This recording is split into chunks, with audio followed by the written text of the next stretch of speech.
Mach das Licht aus. Warte. Warte, bis deine Augen sich an die Dunkelheit gewöhnen. Bis die Schatten aufhören, bedrohlich zu wirken. Bis du wieder ruhig atmest. Jetzt stell dich vor einen Spiegel. Nur eine Kerze zwischen dir und deinem Spiegelbild. Schau dir selbst in die Augen. Schau nicht weg. Nicht blinzeln. Direkt in deine Augen.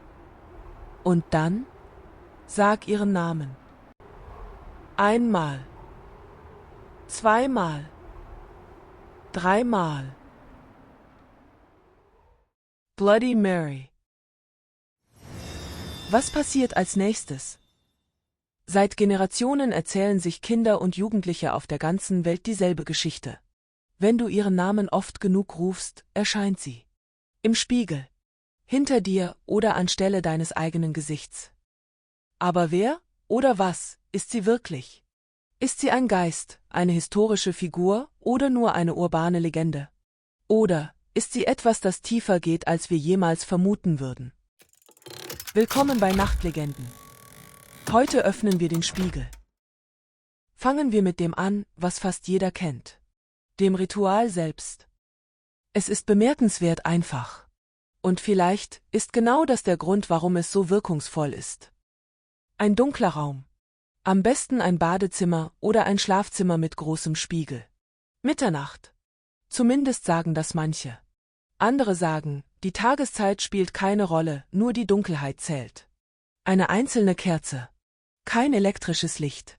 Nur diese eine flackernde Flamme. Und dann ihren Namen rufen. 3-mal, sagen die einen. 5-mal, sagen die anderen. 13-mal, sagen wieder andere. Manche drehen sich dabei im Kreis, immer schneller, bis ihnen schwindlig wird. Andere blicken ununterbrochen in die eigenen Augen im Spiegel. Ohne wegzuschauen. Ohne zu blinzeln. So lange, bis... Bis was?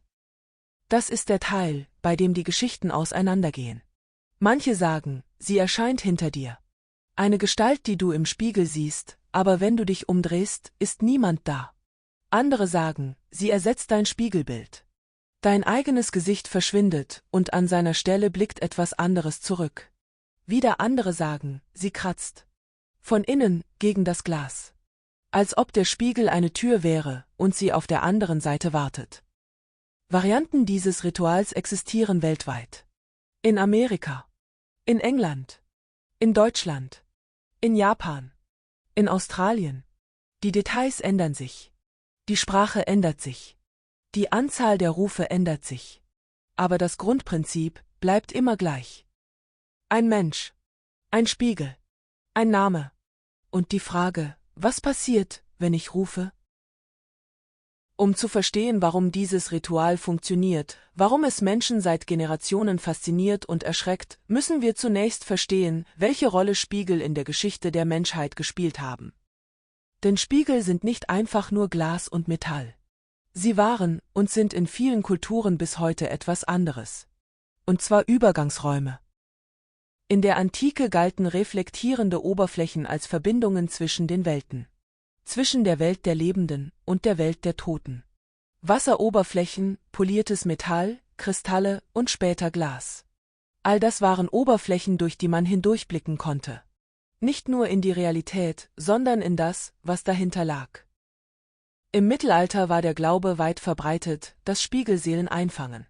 Wenn ein Mensch starb, wurden die Spiegel im Haus verhängt. Mit schwarzem Tuch. Manchmal für Wochen. Der Grund: man wollte verhindern, dass die Seele des Verstorbenen sich im Spiegel verfängt.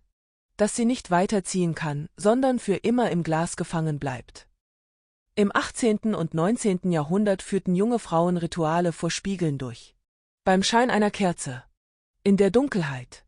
Allein. Sie wollten ihre Zukunft sehen. Den Mann, den sie heiraten würden. Das Gesicht ihres Schicksals. Klingt das bekannt? Das Ritual von Bloody Mary folgt exakt demselben Muster. Ein Spiegel. Kerzenlicht. Dunkelheit. Konzentration. Es ist kein Zufall, dass diese Elemente sich wiederholen. Sie sprechen etwas an, das tief in uns verankert ist. Die Überzeugung, dass der Spiegel mehr zeigt, als nur unser Gesicht. Und vielleicht hat diese Überzeugung einen Grund. Einen Grund, der weniger mit dem Übernatürlichen zu tun hat und mehr mit der Natur unseres eigenen Geistes. Aber dazu kommen wir später. Wer ist Bloody Mary? Das ist die Frage, die am häufigsten gestellt wird. Und die am schwersten zu beantworten ist. Die naheliegendste Antwort ist Maria I., Königin von England von 1553 bis 1558, Tochter von Heinrich VIII. Und seiner ersten Frau Katharina von Aragon. Maria I. war die erste Königin, die England alleine regierte. Eine Frau in einer Zeit, in der Frauen keine Macht haben sollten. Das allein macht sie zu einer außergewöhnlichen historischen Figur. Aber ihr Beiname hat nichts mit ihrer Außergewöhnlichkeit zu tun. Bloody Mary.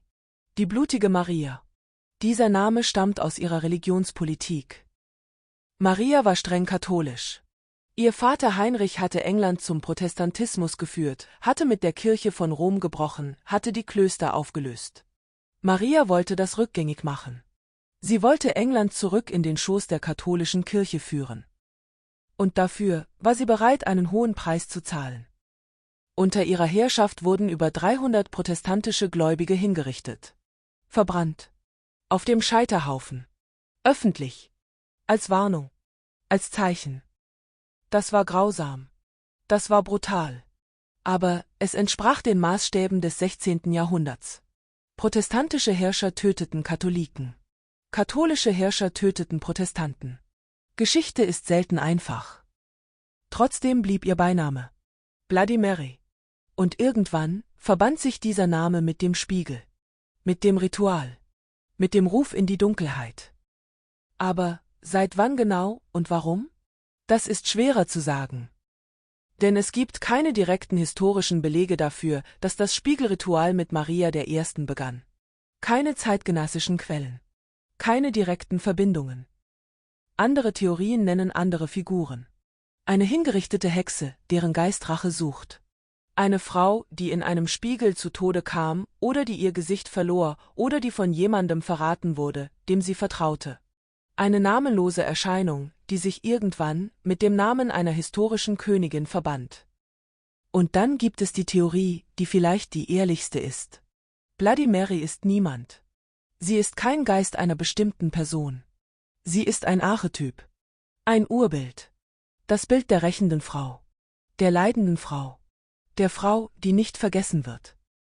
Wir kennen dieses Bild aus vielen Kulturen. Die weiße Frau in Deutschland.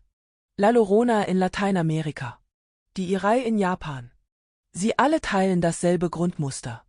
Und Bloody Mary gehört dazu. Und wie wurde aus diesem diffusen Motiv einer der bekanntesten urbanen Legenden der Welt?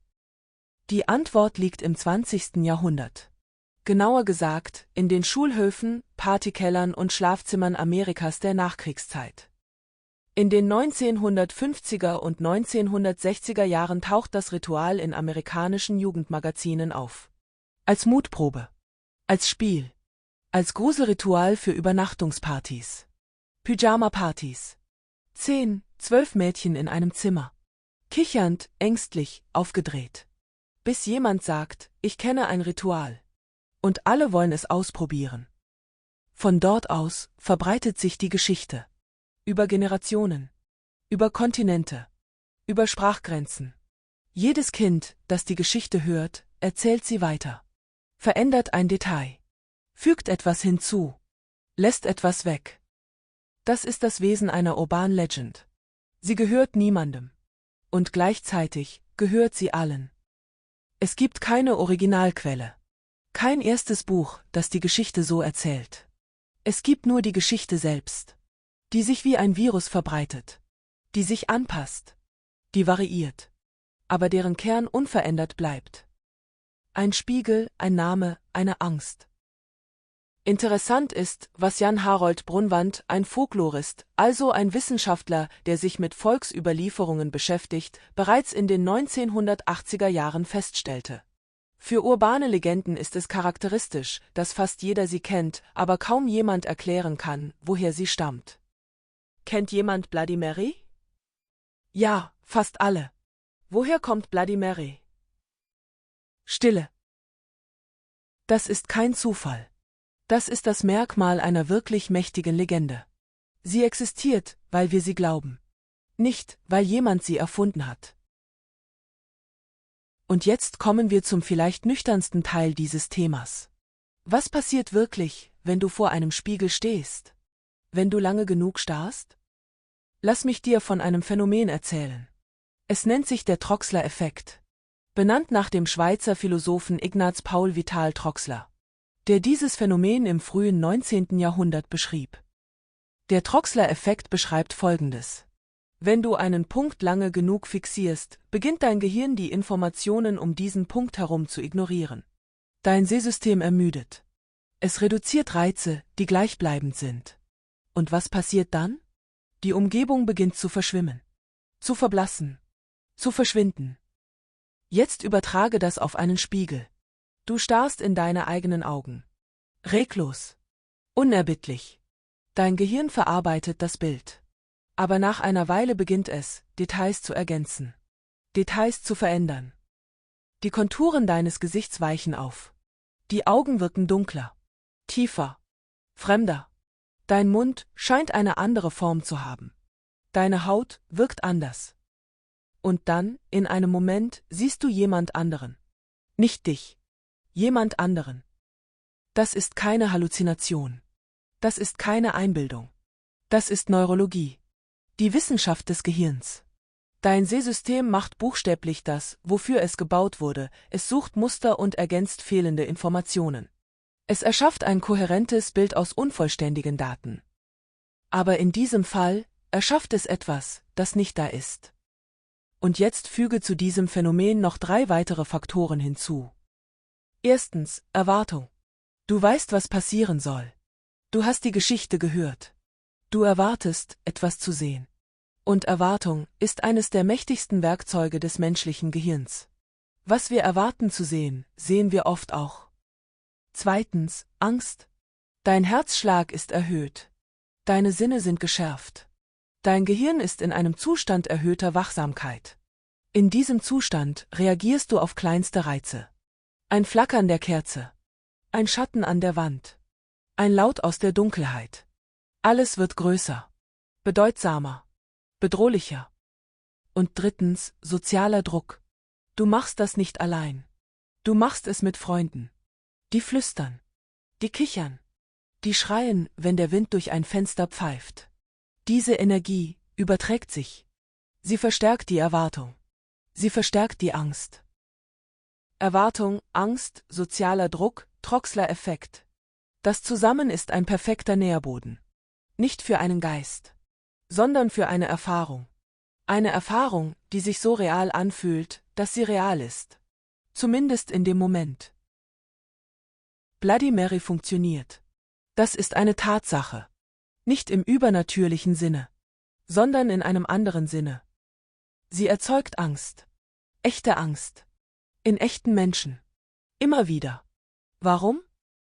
Weil sie nicht mit Gewalt arbeitet. Nicht mit Blut. Nicht mit Schreien. Nicht mit Monstern. Sie arbeitet mit etwas viel Mächtigerem. Mit Identität. Der Spiegel zeigt dich selbst. Das ist sein Wesen. Das ist seine Funktion. Du gehst zum Spiegel, um dich selbst zu sehen. Um dich zu vergewissern, ich bin es. Das bin ich. Das ist mein Gesicht.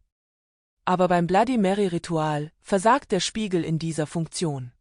Im Kerzenlicht, in der Dunkelheit. Nach langen Sekunden des Starrens. Erkennst du dich nicht mehr. Das Gesicht im Spiegel ist fremd. Und das ist tief erschreckend. Tiefer als jedes Monster. Tiefer als jede Gewalt. Die Erkenntnis, ich kenne mich nicht. Das ist kein oberflächlicher Schrecken. Das ist ein existenzieller. Vielleicht ist Bloody Mary deshalb so zeitlos. Weil die Angst, die sie auslöst, keine Angst vor ihr ist. Es ist die Angst vor dem eigenen Spiegelbild. Vor dem Teil von uns, den wir nicht kennen. Dem Teil, der im Dunkeln wartet. Und das ist eine Angst, die wir alle kennen. Bevor wir zum Abschluss kommen, noch ein kurzer Blick auf etwas, das zeigt, wie tief diese Legende in unserer Kultur verankert ist. Bloody Mary ist nicht nur eine Geschichte, die Kinder sich erzählen. Sie ist ein kulturelles Phänomen. In Filmen, in Serien, in Büchern, in Videospielen. Die Figur taucht immer wieder auf. In verschiedenen Formen, mit verschiedenen Namen. Aber immer mit denselben Grundelementen. Im Horrorfilm Candyman aus dem Jahr 1992 wird dasselbe Prinzip verwendet. Ein Name, der 5-mal vor einem Spiegel gerufen wird und etwas Schreckliches heraufbeschwört. In der Serie Supernatural taucht Bloody Mary als Geist auf, der Menschen tötet, die Schuld in sich tragen. In Computerspielen, in Grafiknovels, in Kurzgeschichten. Immer wieder. Warum? Weil Autoren, Regisseure und Entwickler verstehen, was das Publikum fühlt. Und was das Publikum fühlt, wenn es an Bloody Mary denkt, ist etwas Universelles. Die Angst vor dem Spiegel. Die Angst vor sich selbst. Die Angst vor dem, was man sehen könnte, wenn man lange genug hinschaut. Das lässt sich nicht wegschreiben. Das lässt sich nicht erklären. Das lässt sich nur fühlen. Wenn du heute Nacht vor einem Spiegel stehst und ihren Namen flüsterst und für einen Sekundenbruchteil dein Gesicht fremd wirkt, dann erinnere dich an das, was du heute gelernt hast. Dein Gehirn erschafft das Bild. Deine Erwartung formt es. Deine Angst gibt ihm Gestalt. Vielleicht steht niemand hinter dir. Vielleicht ist niemand im Spiegel. Vielleicht blickst du nur in einen Teil von dir selbst, den du sonst nie siehst. Den Teil, der im Dunkeln lebt. Den Teil, der wartet. Den Teil, der da ist. Und vielleicht ist genau das eigentliche Ritual. Nicht Bloody Mary zu rufen, sondern sich selbst wirklich anzuschauen. Hast du es jemals selbst ausprobiert? Würdest du es wagen? Schreib es in die Kommentare. Und wenn dich Nachtlegenden faszinieren, wenn du mehr Geschichten willst, die sich Menschen in der Dunkelheit erzählen, dann abonniere den Kanal. Denn die nächste Legende wartet bereits.